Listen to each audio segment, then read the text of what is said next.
Hi friends, welcome to Daily Little Affairs. My name is Dusty and it's time for book review. Today we have The New Friends by Daniel Hurst.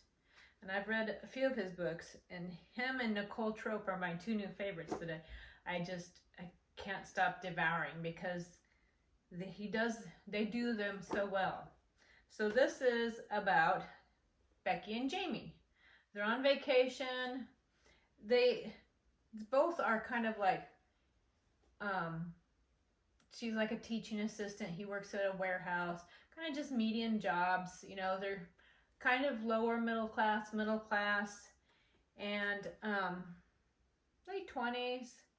And they both, have struggled a while to try and financially get anywhere. They don't have the nicest house or the nicest clothes or the nicest cars. They don't really, they're just kind of average like me, like everybody else, where what you have, haven't acquired a lot. If you do, it's thrifted or secondhand or given to you.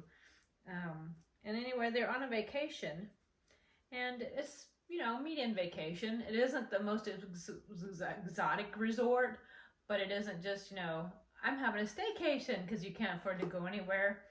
Although I love staycations, even if I could afford to go anywhere, because I just love being home. But the thing is that even on their vacation, they're being very frugal. I mean, they only have water to drink while they sit by the pool. They haven't really gone anywhere. They've stayed at the hotel and they've spent time at the pool in the sun because they live in England. So, this is a dreary winter time. And so they've gone in the off season to save money. So they are being very frugal. They really only eat out once a day. They only have 1 or 2 drinks with the meal as far as like an alcoholic drink, because everything has been rationed and, fine detail of how much can you spend. This is all our budget can afford. And, and I get it, after a while being on that kind of a strict budget, it can be a little wearing, especially when you see other people seemingly live it up without any concern. And that's kind of where they are on their last night there. That, tomorrow we go back to the grind. So, I just want to break free and have fun. Let's go out to have a meal. Well, who cares if we have to pay a taxi? Let's just let down our hair a little bit and have some fun, is what Jamie tells Becky. And he convinces her to be like, okay, fine. We have to be careful, but we'll let our hair down, so to speak, and have a little bit of fun. So they go to, I don't know if they've had dinner or not. I don't remember, but they're at a bar and they're having their drinks and they're feeling pretty relaxed and feeling a little bit better. And Becky goes to the bathroom. When she comes back, Jamie is talking to another couple sitting next to them. And the other couple is dressed a little bit better, a little bit more sharp, and a little bit, even if some of their items are knockoffs, they're still better quality knockoffs, but all nice. And as they speak to each other, they kind of click and hit it off. And the guy's name is Phil, and Phil is all about they're a little bit older than Jamie and Becky, maybe by about 10 years or so, but they're retired already. All they do is travel, have fun, go to all these exotic places. He made some investments and he's really wise. And, Mel and Becky tend to hit it off, the women do and the men do, and they're all just having a great conversation. And then they're like, oh, where are you staying? And Becky and Jamie are kind of like, oh, well, we're staying at this hotel. It's not the nicest hotel. And Phil and Jamie and Mel are like, well, we're staying at this hotel, and it's like a 5-star, right on the water, beautiful, whole concierge service type of hotel. And they're like, oh, yeah, okay. So they definitely are living in a different life than Becky and Jamie. And then they're like, well, hey, our hotel has a bar. Come back to our bar. Come back and have a drink with us there.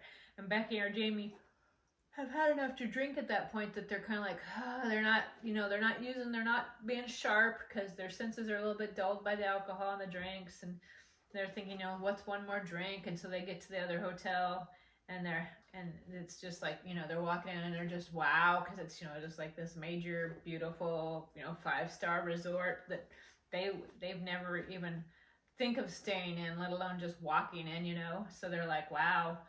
And as they're having drinks there, Mel, Phil's partner, tends to get quieter and quieter and just really is kind of withdrawn. And they're both kind of like, what's going on?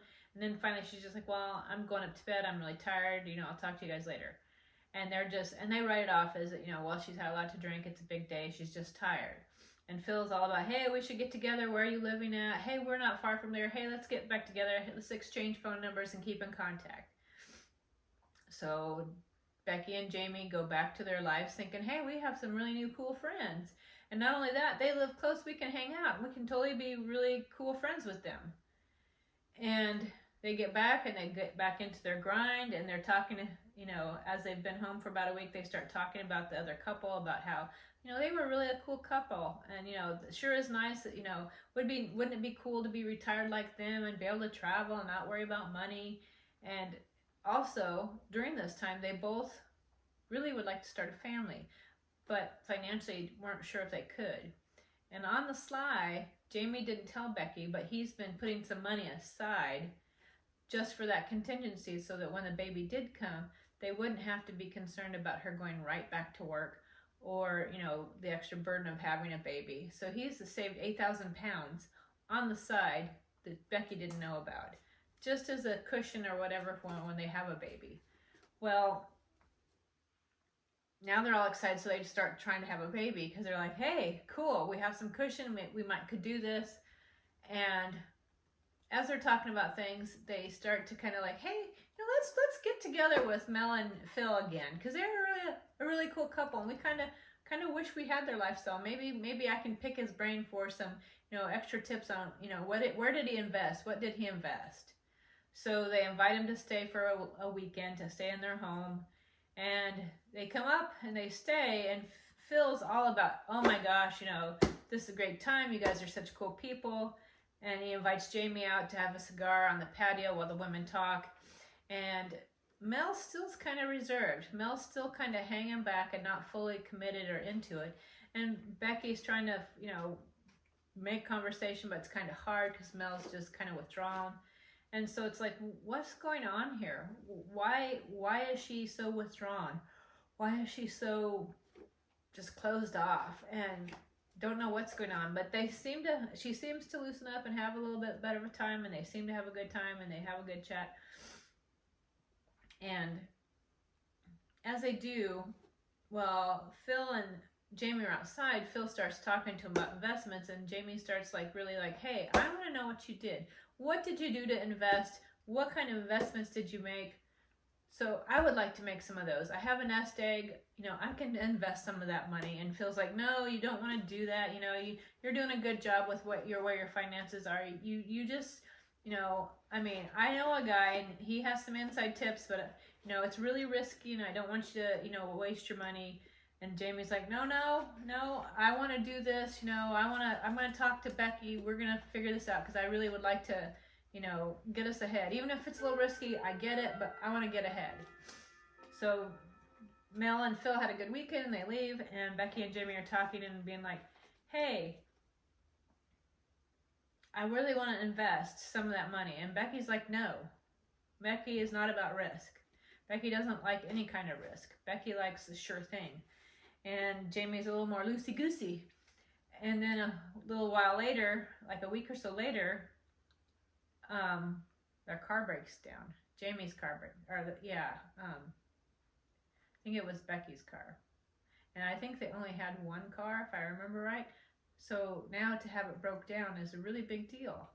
And not only that, it's something like, I want to say it's the fuel pump or the gas line or whatever, something very costly. So they're very concerned about how are we going to pay for that? And oh, by the way, Becky's pregnant. Now we have a baby coming, and the car's broke down. We can't live like this. This is not good. We need to make more money. So Jamie reaches back out to Phil and was like, hey, we need to make some money, and I need to talk to your guy. I want to invest. I want to be able to do this because we need to be able to get ahead. And Phil's like, well, it's risky. Are you sure? And he's like, yes, I'm very sure. This is the situation. Becky's pregnant. Our car's broke down. We need to make some good money. We need to make some investment. And Phil's like, all right.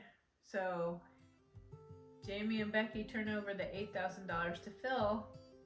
And you can probably tell where this is going, because Phil and Mel disappear with the money. Now Jamie and Becky don't have a car that works.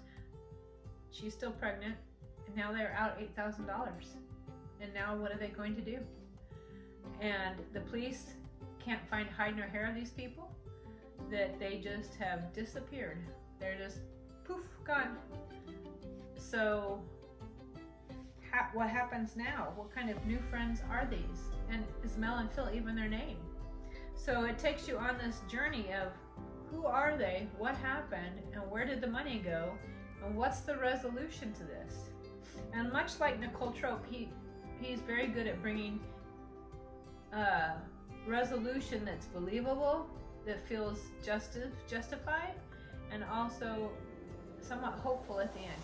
And it's not always what you expect, but somehow it still works out, if that makes sense. So if you want a thriller and a psychological, like, what happened, how do we figure this out, this is a great fun little read. And except for Phil, I liked Mel, even though she was in with Phil on a take and they were scammers and thieves, but I still liked her. She was redeeming. And I liked Becky and Jamie. They were very believable as like people like us that want to do something, get stuck in a hard situation, sometimes don't make a good decision, and how do we get out of it? You know, how do we survive it? So I would say it's a good read. So there you go. Thanks for joining me today, friends, and I hope you keep reading.